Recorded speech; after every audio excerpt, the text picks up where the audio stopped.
आप अपनी गाय भैंसों में 70 से 80% बीमारियां पैदा करने वाले खुद स्वयं हैं। कैसे हैं, क्या क्या बीमारियां पैदा करते हैं और उन बीमारियों से कैसे बचा जा सकता है, उनका समाधान क्या है, आज की वीडियो में बताऊंगा। मैं दीपक गौशाला खरमान से, दिन 201। तो भाई सबसे पहले तो 3-4 जो मेन बीमारी है जिनके कारण डेयरी फार्मर फेल हो जाए, पशुपालक फेल हो जाए, वे बीमारी कौन कौन सी हैं।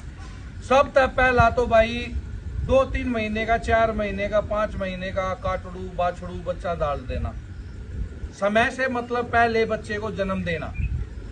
उसके बाद ब्याने के बाद जेर का ना डालना।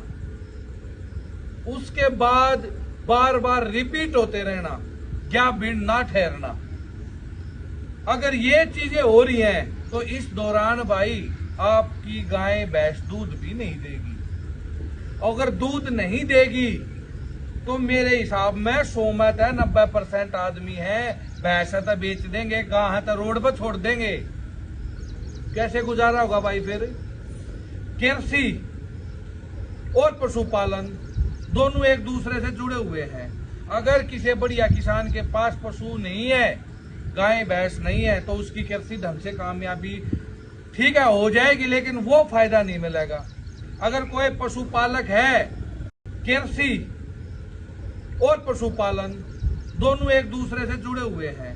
अगर किसी बढ़िया किसान के पास पशु नहीं है, गाय भैंस नहीं है, तो उसकी कृषि ढंग से कामयाबी ठीक है हो जाएगी, लेकिन वो फायदा नहीं मिलेगा। अगर कोई पशुपालक है और वो खेती नहीं कर रहा, हरा नहीं, जवार नहीं बो रहा, तो वो कामयाब नहीं होगा, पूर्ण रूप से कामयाब नहीं होगा।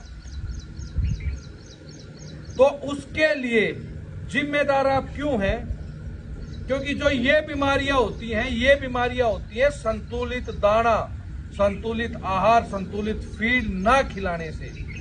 अपने आम तौर पे घरों में जहां गेहूं होता है गेहूं, जहां बाजरा होता है बाजरा, जहां मोठ होती है मोठ, जहां गवार होता है गवार, लगातार उसी का दलिया 12 मास, मतलब पूरे साल वही खाती है बेचारी।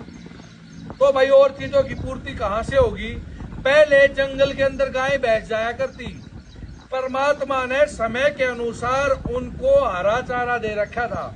उसके अंदर किसी की तासीर जड़ी बूटी की गर्म होया करती, किसी की ठंडी होया करती, किसी के बीजों से जो पक जाया करता जब घास, उससे प्रोटीन की मात्रा पूरी होया करती, किसी से मिनरल्स की मात्रा पूरी होया करती।